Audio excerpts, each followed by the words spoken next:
It's a Conspiracy is a proud member of the Alberta Podcast Network, powered by ATB. For a list of other fun programming, please check out the albertapodcastnetwork.com, where you can find shows like My Viewfinder.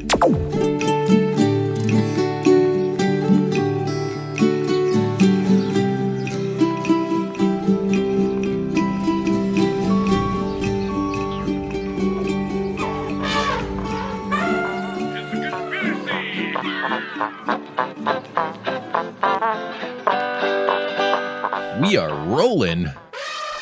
Episode 5, Treasures of the Tonga Trench. Welcome back, everyone, to It's a Conspiracy. This is the podcast where we lay out the beliefs behind selected conspiracy theories, alternative accounts, legends, myths, and more. I'm your host, Andrew, and I do not claim to be an expert on anything we're going to discuss today, and will probably be wrong about everything as usual, because that's the way the pumpkin smashes. If you'd like to see where we dug up whatever pumpkin spice lattes we're going to sip loudly today, then please check out the resources in the episode description. A little known fact, Charlie went to barista school for a 6-week intense course during the lockdown, and he spends a lot of time and money for you to have something nice and warm to enjoy on a cold day. And foamy. Yeah, and it's the smallest bit of respect. Is that too much to ask? Some would say yes. In fact, I would probably say yes. Lastly, we are a proud member of the Alberta Podcast Network, A-Team. Hot damn. In the A-Team. You can check us out online at our website, itsconspiracypodcast.com. Our Twitter, at Is It A Conspiracy, that is run by our social media influencer, the Irish Madman. Our Facebook group, the Instagram, It's a Conspiracy Podcast, that's run by Greg. Our email and our Patreon page, patreon.com/It's a Conspiracy. Joining the online distance communication time today is charming Charlie. So it's just us, just a couple of cowboys. Yeah. Ranching on our own. Rancheroos, yeah. I am sorry that I said that you don't deserve respect for your barista training. Look, and I made you this latte with a heart foam, heart in the foam. I put my best heart on it. Thanks a latte. Oh, wow. Greg's not here to keep us in check. So with the yes or no, can you tell me if you've heard of either of these theories? Let's do it. Some fun facts about the Day of the Dead. Ooh, no. Okay. Some fun facts about Rosslyn Chapel.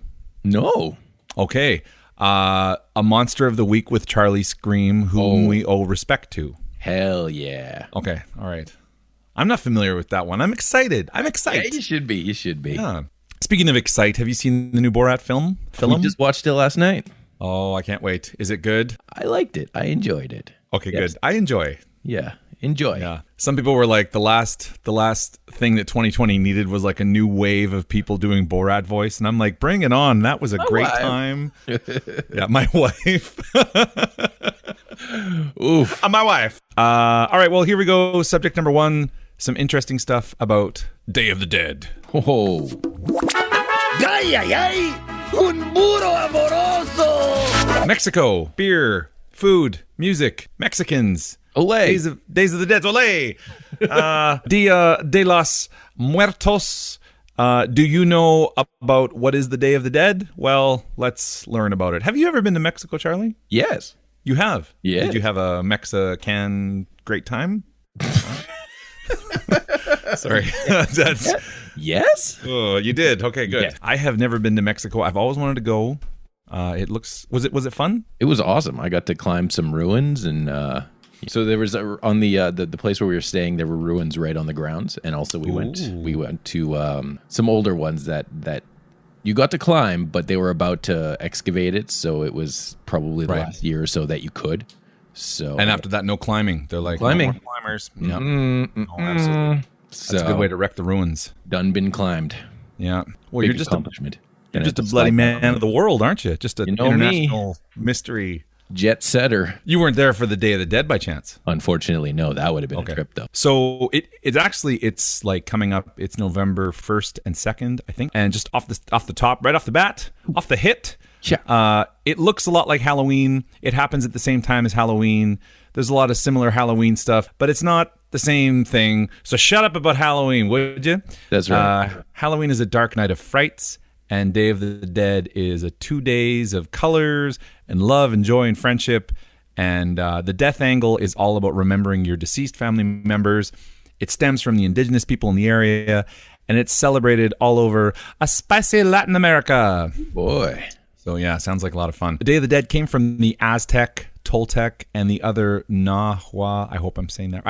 Just disclaimer, I'm going to say everything wrong. I don't mean any offense by it. Aztec, Toltec, and the other Nahua people, they believed that death was a natural part of the continuum of life, and that loved ones passing into this chapter shouldn't be mourned, but celebrated.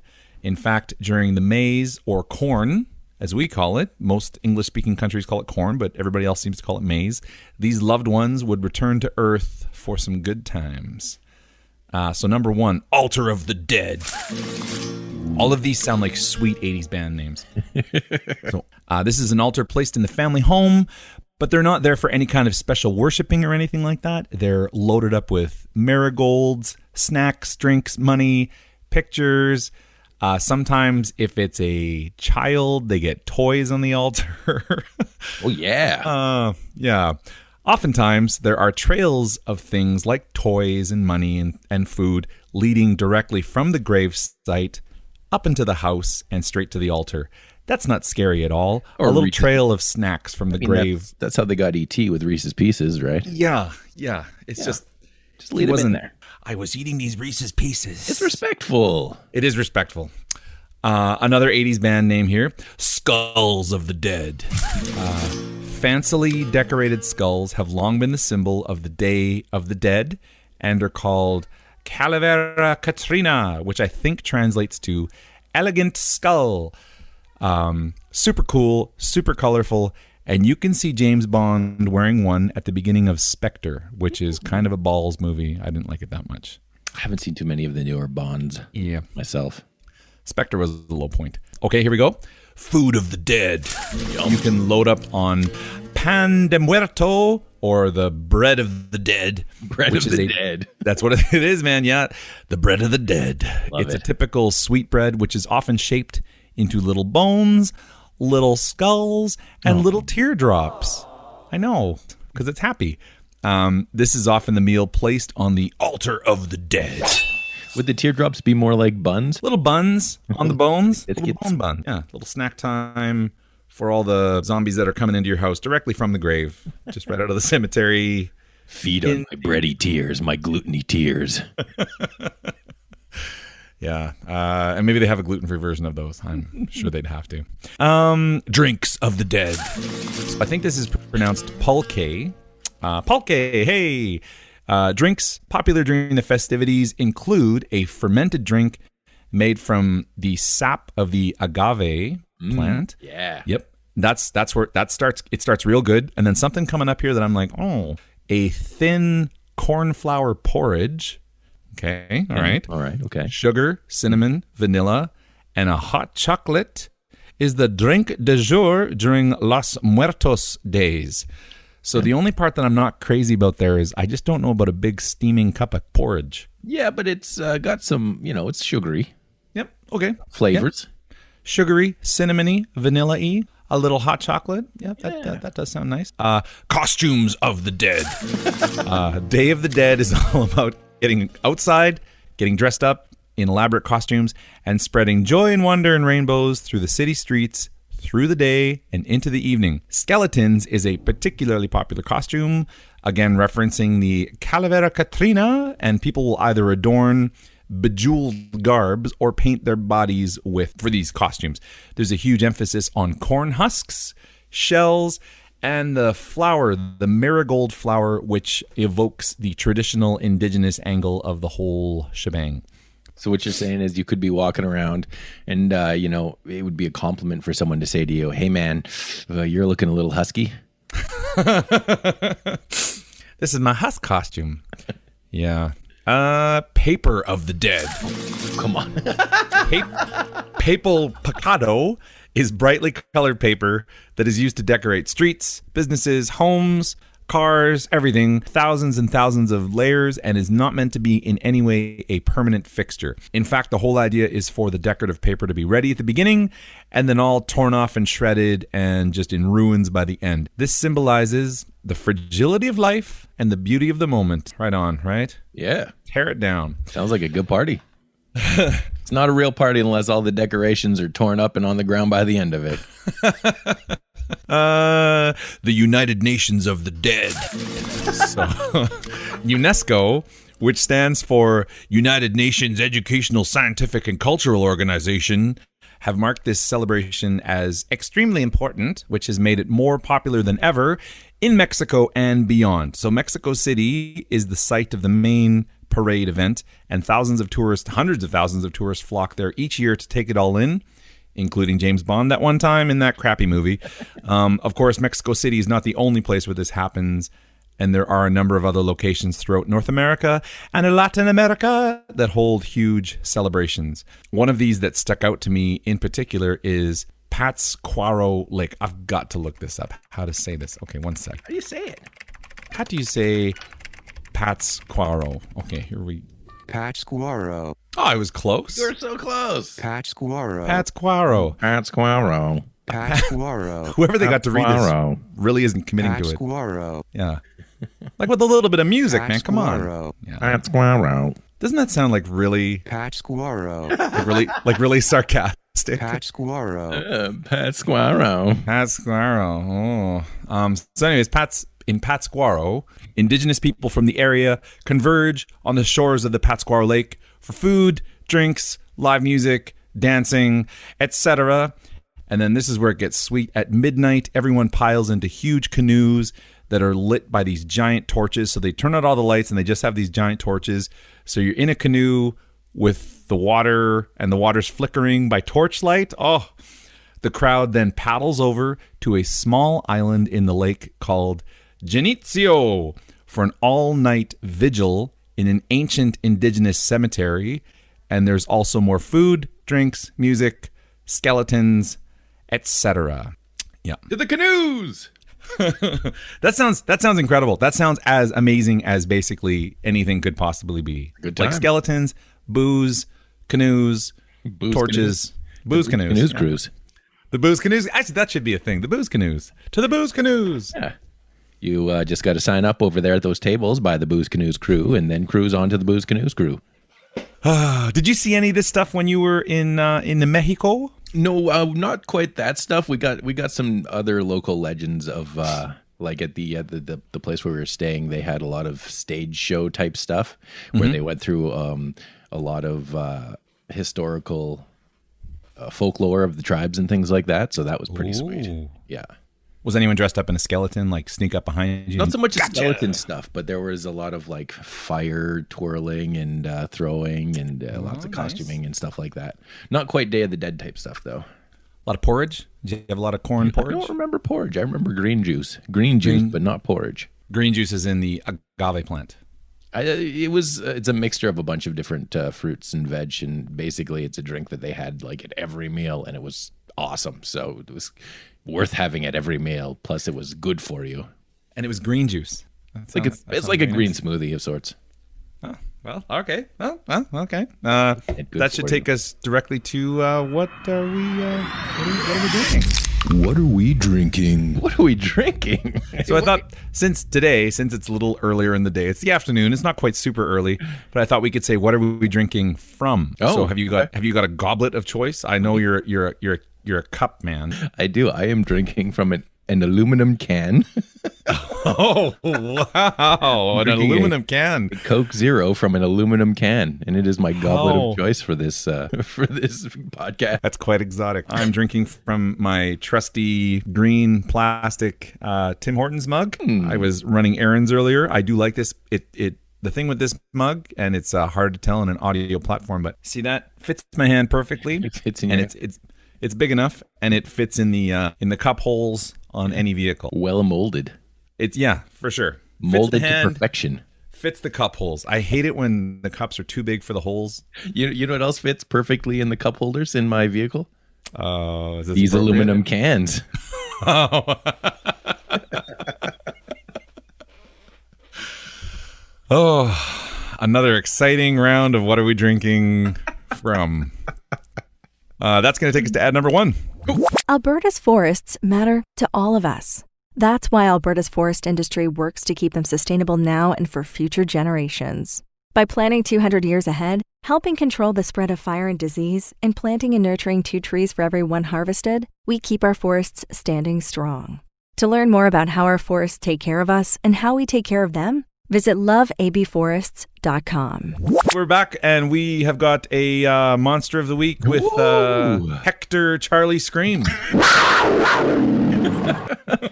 Well, Andy, I'll try not to bore you when I tell you the story of the Pigman of Cannock Chase. When night falls, enter the woods at your peril, for inside lurks something worse than the devil. Avoid at all costs the gathering place, where at midnight the Pigman roams on Cannock Chase. It's a little rhyme. I did not come up with it.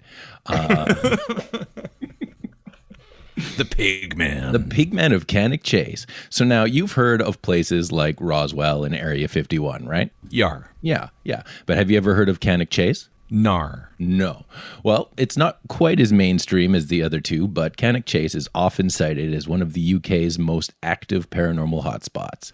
It's from the UK. That's right. Ooh. We're going over there today. Cannock Chase is, for a little bit of background, is home to Pie Green Tower, where many strange things have been reported after dark. Things like UFOs, weird lights, werewolves, giant snakes, Bigfoot, black cats, aliens, and spooky government officials would like to sneak around the tower and all the forest perimeter. The tower was built during the Cold War by the British as a backup communication system, worried about an unexpected EMP attack from the Soviets. But they say that there are more than technical beep-bop-boop electronics living inside those mysterious walls. The tower is also said to house the mysterious being known as the Pigman. According to local legend, the Pigman came about at the end of World War II in the late 1940s, when British and American scientists teamed up to conduct a series of crazy experiments. The experiments went too far. Allegedly, they abducted a woman, hypnotized her, and then impregnated her with an artificial human/pig DNA in an attempt to create a creature to perform their tests on. Oh, fun! What? That poor lady, why?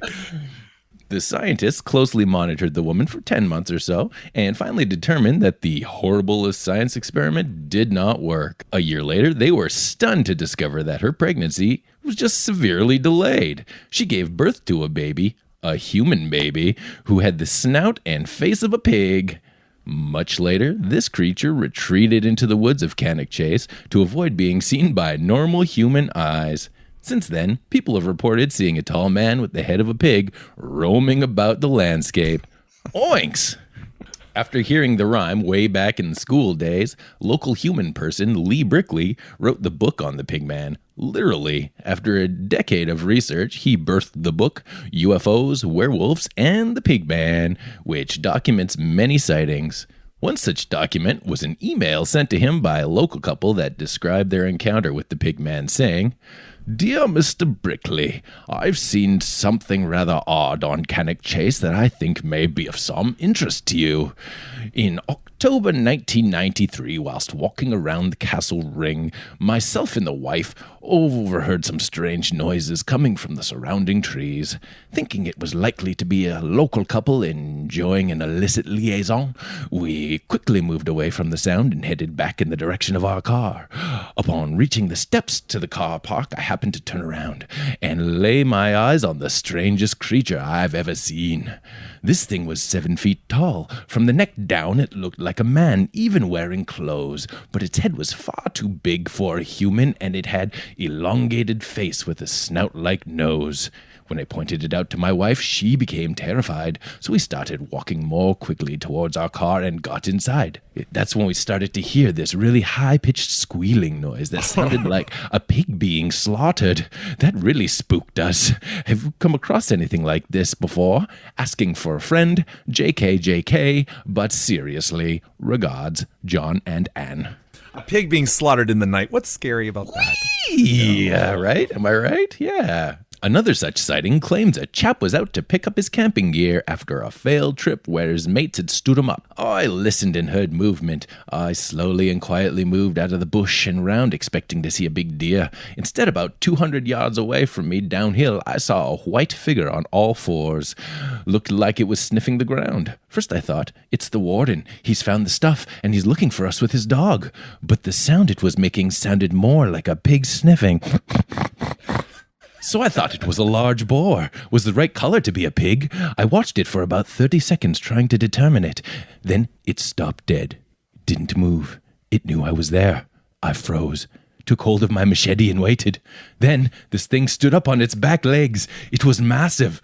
I'm 6'3", and this thing was at least 7 feet tall, and it ran at me at speed up the hill like a person would, squealing like a banshee you would hear in a horror film crossed with a pig. I ran like a bitch, got in my car and drove off without looking back. I've never been so scared in my life.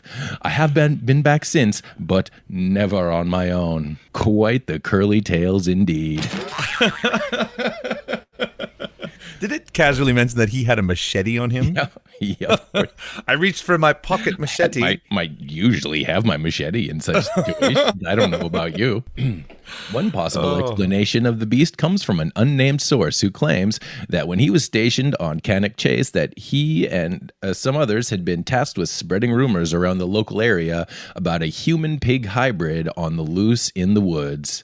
That apparently is a known military tactic for keeping civilians away from army-occupied areas. Yet reports on pigman sightings still come in to this day on a weekly basis. So, is the creature real? If so, then what is it? It is true that pig organs can be transplanted into humans. Some say that even head transplants will one day be possible. So, is this an escaped experiment? A demon? A piggy Bigfoot, aka Pigfoot? Or is this all hogwash? Was the story of the pigman manufactured by the military authorities as a means of keeping prying eyes away from the site during wartime? We may never know, but the truth is snout there.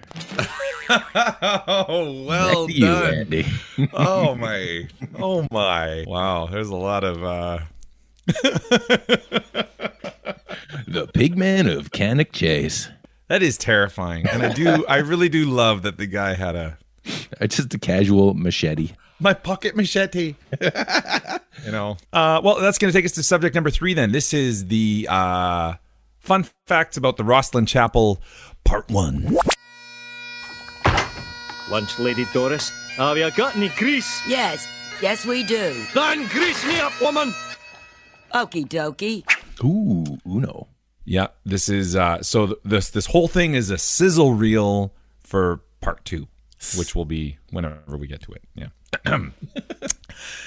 Deep in musky, frightening Scotland is a tiny chapel known as the Rosslyn Chapel. Ooh. And it's full of mystery, intrigue, murders, secrets, and a cat named William. Willie! Rosslyn Chapel, formerly known as the Collegiate Chapel of St. Matthew, is a 15th century chapel located in the village of Rosslyn, Midlothian in Scotland. Edinburgh. Have you ever been to Scotland, Charlie? Oh, that's when I have not been. Oh, you haven't been there yet? Yet, yes. You've got me on that one. In your international tourism, you need to get there. Setting. It's just saving all up of the some more fun. air miles, and I got to head that way soon. Oh, man. I'm biased, but it's pretty much the coolest.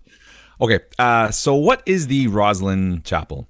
Well, according to our friends at Wikipedia, Rosslyn Chapel was founded on a small hill above Rosslyn Glen as a Catholic collegiate church with between 4 and 6 ordained canons and 2 boy choristers in the mid-15th century. The chapel was founded by William Sinclair, 1st Earl of Caithness of this. After the Scottish Reformation, Catholic worship in the chapel was brought to an end. The Sinclair family continued to be Catholics until the early 18th century. From that time, the chapel was closed to public worship until 1861.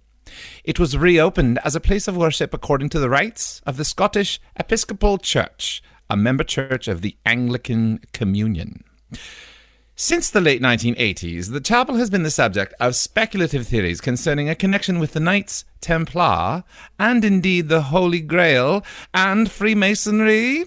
It was prominently featured in this role in Daniel Brown's best-selling novel, The Da Vinci Code, and its 2006 film adaptation. Medieval historians say these accounts have zero to little basis in fact. Rosslyn Chapel remains privately owned. The current chapel owner is Peter St. Clair Erskine, 7th Earl of Rosslyn, the 4th, or the 7th. Yeah, Esquire, that's right, yeah. A senior. So, number one, was it aliens?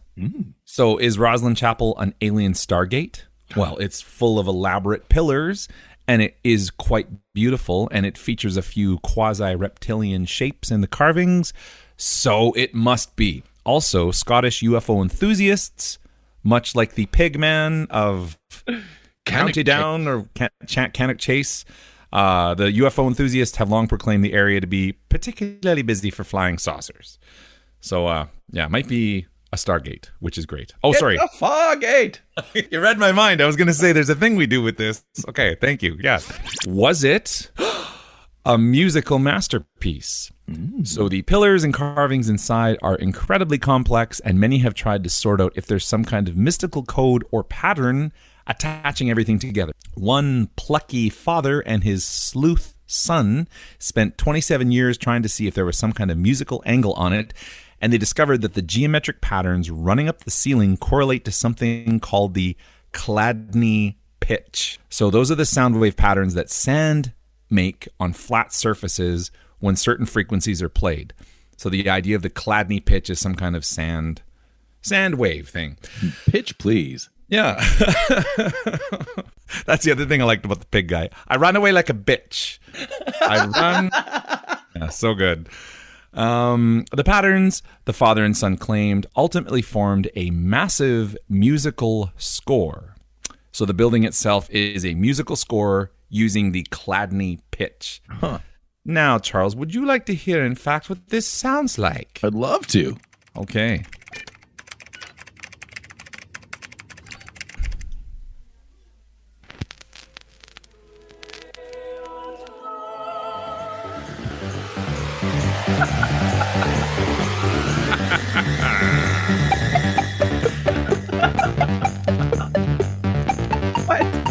Yeah.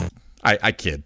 That's where I make the popcorn joke. come from? That's a joke. That's where popcorn comes from. Okay, sorry. That's a, yeah. Okay, so here's what it actually sounds like. That was just a little, little joker. Okay.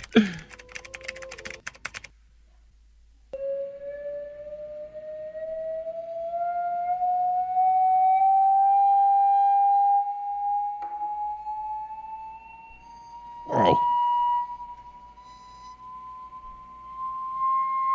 So this is the Chladni pitch itself. You can see the sand being dumped on there, and it reacts to certain. Yeah. This sand is freaking out, man. It's cool. Eh? So the idea is like the design. They're like, okay, if we put the sand into this design, what frequency would make the sound make that shape? Right. And they're saying that's the score. They're like this shape, then this shape, then this shape, and it will actually change the frequency or the pitch. Yeah. Yeah. Kind of neat. How did they figure that out? The Chladni pitch system didn't exist until well after, but they were like, this design plus this design plus this design makes this scale. Right. That was the idea. That is pretty cool. Was it The Murdered Apprentice? Pillar. And with the pillars. Okay, with the pillars. But they are incredible. The master mason putting the pillars together wanted everything to be absolutely perfect, so he decided to travel to Rome for a little inspiration. His apprentice, a very ambitious young man, was told to keep working on the master's designs until he returned. The apprentice seized this opportunity to do a few of his own ideas and came up with what is now known as the apprentice pillar. When the master returned, he saw this creation, realized its brilliance, recognized that he could never design anything like it, and in a fit of rage, he picked up a sculpting tool, perhaps his sculpting machete, and murdered the young apprentice right on the spot. Whap! And he said, "This isn't a chapel again." Yeah. And he said, "You're fired." And it was great for ratings. So this I'm going to show you here. This is the master pillar. Ooh. Okay, starts at the top. Scrolly scroll, scrolly scroll. Ooh. Very nice, very ornate, very elaborate, very pretty. Get up there. Yeah, and this was taken out of the building for this picture, obviously, but it is in the main part of the chapel. How big of a pillar is that? This is a big pillar. Like it goes from the floor to the ceiling. I would say this pillar is about 8 feet tall, something like that. I can't remember off the top of my head, but it's a little chapel, but these pillars are running from the floor up to the ceiling. Oh, okay. So it's quite a magnificent. Wow, what happened? Magnificent piece of work. Real nice pillar. Okay, so that's the master pillar. The apprentice pillar is this one here. Oh, yeah. That's the apprentice one? This is the apprentice one. So this is the one he saw it, and he's like, I could never achieve such brilliance.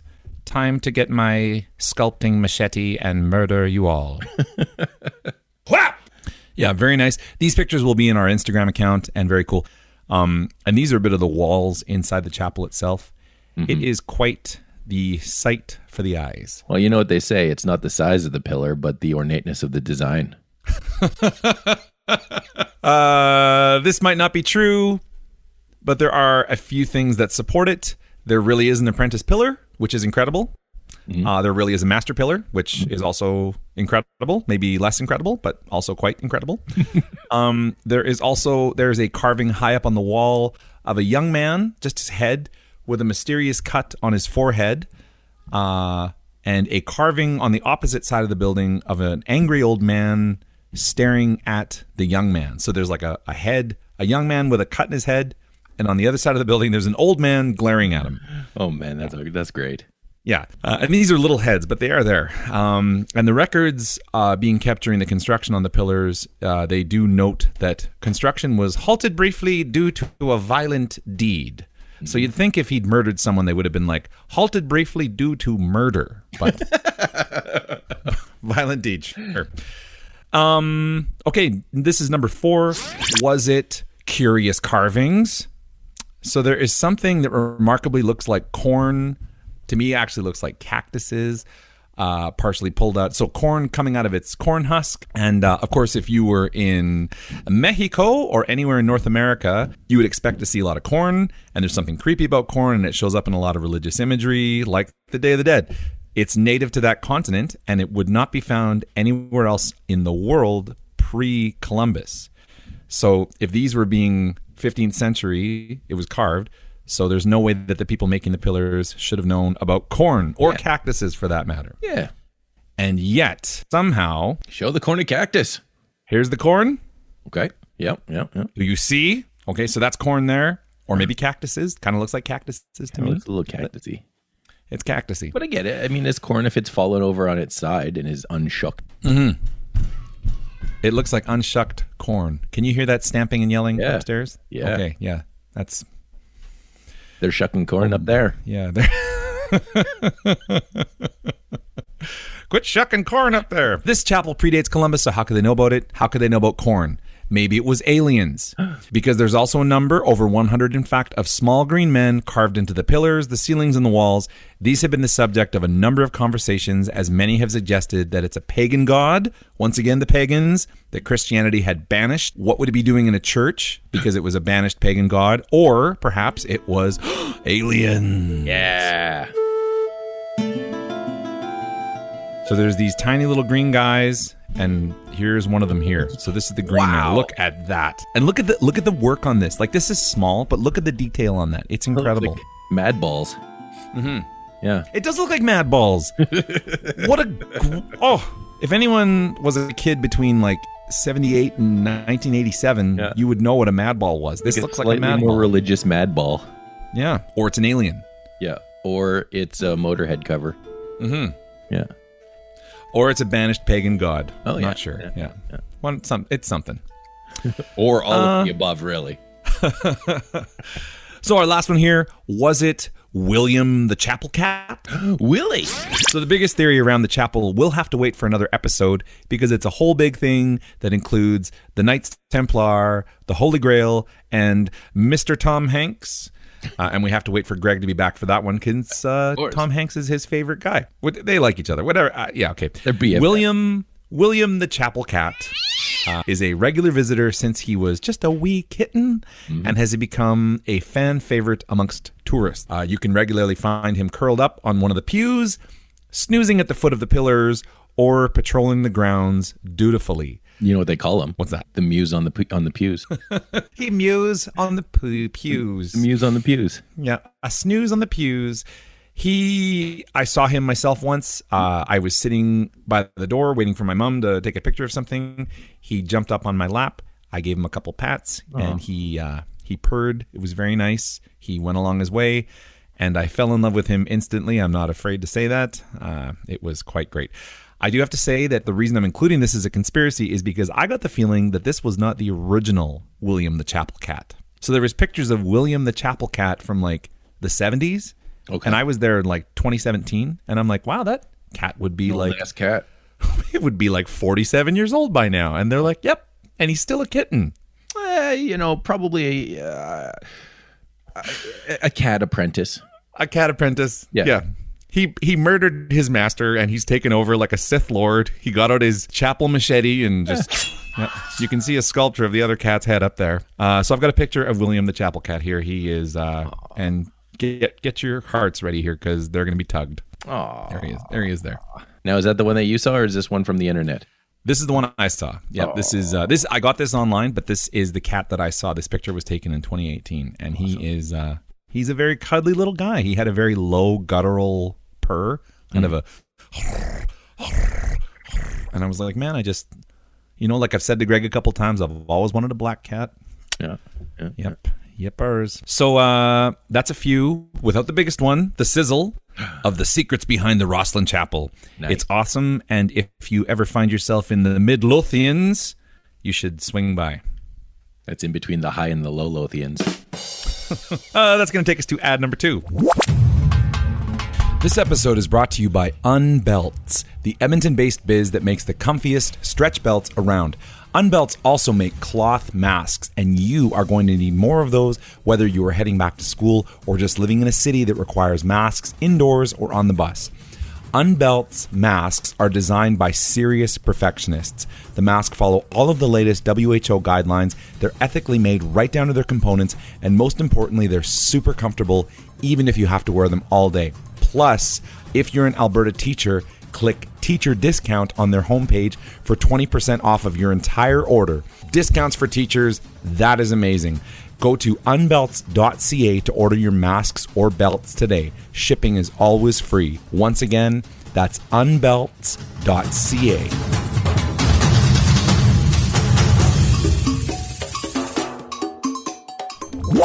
We're going to go to opinion time.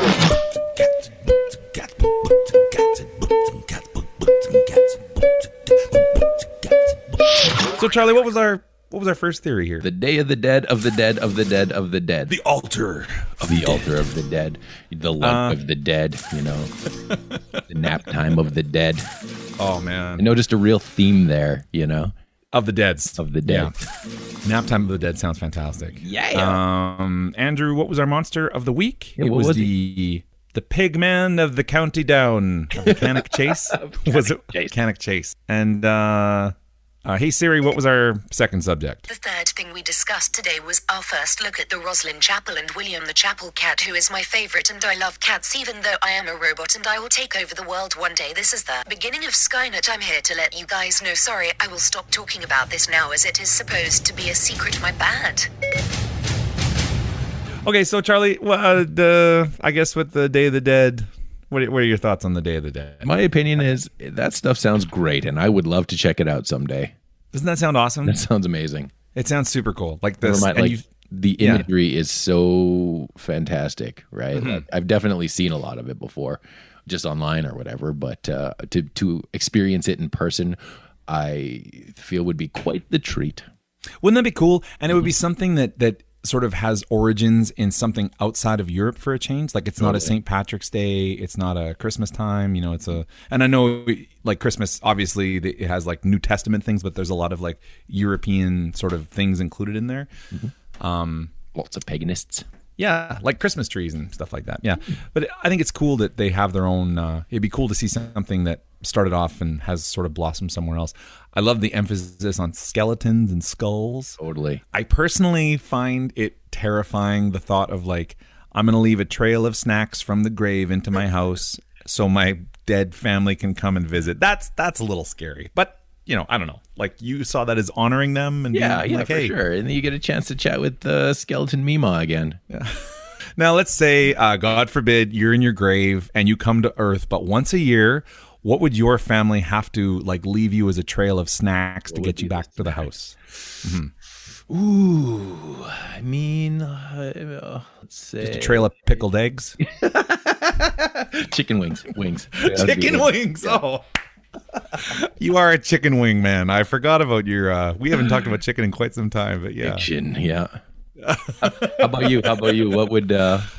Oh boy, this has to have something strong enough to pull you from the nether realms. That's right. Back to the living. Back to the land of the living. Chicken wings would probably do it. Not to steal your answer as well, but if I had to pick a different one, I would say a definite deal sealer. Would be like just a trail of the buffalo chicken taquitos. If I had to be specific, like just 7-Eleven taquitos from the cemetery right up to the house, I'd be like, okay, I can do that. Can I eat all of them, or sharing? What are we doing? Yeah, I thought you might say like a trail of donair sauce. Oh, well, if I could come back and somehow in my ghostly form wasn't lactose intolerant, I'd be like, let's get some donairs. That'd be great. Sure. But I don't know if that follows you back. I mean, are you in your body or what's going on? That's a good question. Yeah. As for the hog man of man. Yeah. That sounds pretty scary. I think maybe it was actually a government project and they would play scary sounds to keep the village folk away. Yeah. Like hog sacrifice in the middle of the night. But I got to tell you, man, that idea of like a woman being impregnated with like a pig baby, that's straight horror show, right? It really is. Like, oh man, that sounds like something right out of like the worst aspects of like concentration camp human experiments is like, let's see if like a human being could carry an animal. Ugh. Yeah. No good. So no good. But yeah, what are your thoughts on that? Do you think it's a real thing? Or? Man, I always, I want to believe. So I'm going to believe that the government conspiracy cover-up thing is nice for a smoke show, but then at the end of the X-Files episode, they pan back to the forest and you see the little pig man and he's just like booting around.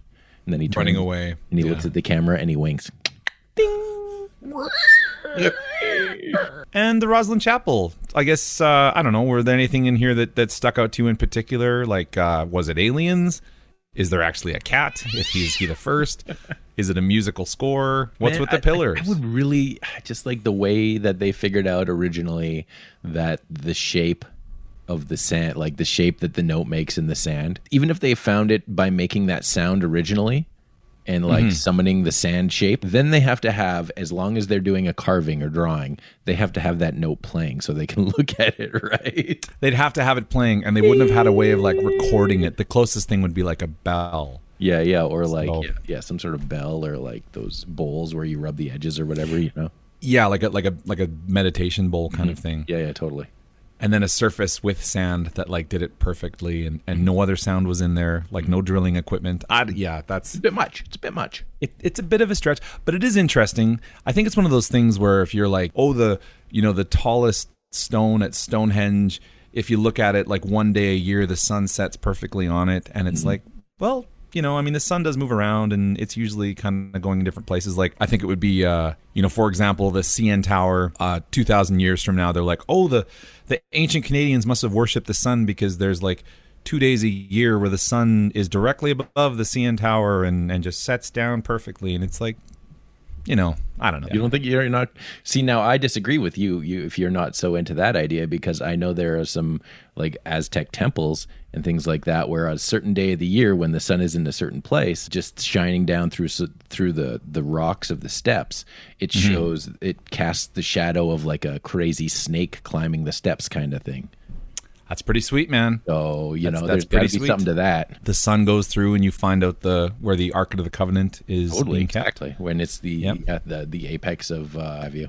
The key of time. Yeah, the equinox. I'm not disputing the vernal equinox or whatever, but yeah, maybe, it could be. I just feel like they probably just made some neat designs and someone happened to notice that and then they took a theory and used the facts they fit the theory into the facts rather than the facts suggesting a theory.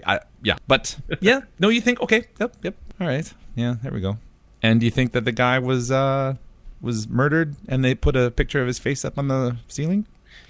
I don't know that he was necessarily murdered, but it's definitely it's an awesome story. And if as you say, both pillars exist, picture of the one guy and then the picture of the other guy, the guy's faces with the cut on his head or whatever exist. I mean, it all adds up to me. It's all there.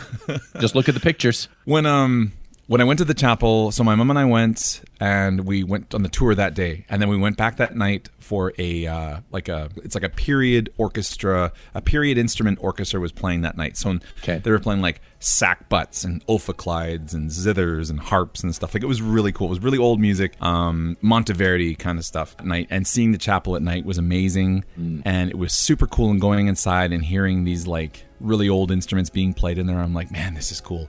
I'm sitting in the pew, and I've got my foot resting on the pew in front of me. And the lady who was like the tour guide earlier, she obviously works there. In the middle of the concert, I hear her be like, "Hey, get your bloody foot off the bed!" And I'm just like, so anyways, she's yelling at me because my foot was kind of leaning on the pew in front of me. I turn around to say to her, because I'm Canadian, I'm like, I was going to say, "I'm sorry." Oh, sorry, eh? Yeah. Oh, I'm sorry, eh? Where's the nearest, whatever, the nearest Tim Hortons? I like bacon. But I turned around to sort of be like, sorry about that. I didn't realize. And the funny thing was, when I turned around to look at her, so there was like this like shelf built into the wall where all of these like sculptures were inside, and she was sitting like with her bum in the shelf, just kind of leaning against the wall, like all of her weight. Not that she was huge, but she was like leaning against the wall, just like elbow on this, carving on the I was just like, so that's okay, but go ahead and put your elbow on the carvings, but don't put your foot on the anyway, yeah. Okay, that's an ish-me, not an issue. She knows. That's right. She knows what she she likes. works there. She's part of the part of the thing. She's part of the relics. And she was very nice about it. She was actually like, she yelled at me the one time, but then later on she was very nice. Wait, she had to yell at you again? No, she was nice during the day, and then it was only when I had my foot on there that, "I get your bloody foot up this, I'll rip your arms off." Well, hold my hand while we walk on the beach at sunset. Wasn't that a sensational voyage of machetes and hog screams in the night? Yar, indeed it was. We really do appreciate you stopping by for a listen, and please feel free to rate, review, subscribe, tell a friend, tell your neighbor, tell your foes, spread the good word like the blood of a lamb over your door to protect yourself from the angel of death who's coming. You can check out all of our past casts and social media stuff at itsaconspiracypodcast.com, and we will be back with episode 6 later this month. And just a quick little public service announcement here. If you happen to be living in a country that possibly has a big election coming up, then please do your part and go vote. You vote for whoever you want. Just remember, if you don't vote, you don't get to complain. And complaining really is at the heart of democracy, right? That's what it's all about. So get out and vote if you live in a country that's having an election. If there's one, I don't know if there is one or not. Okay, so thanks for listening and take care. Oinks!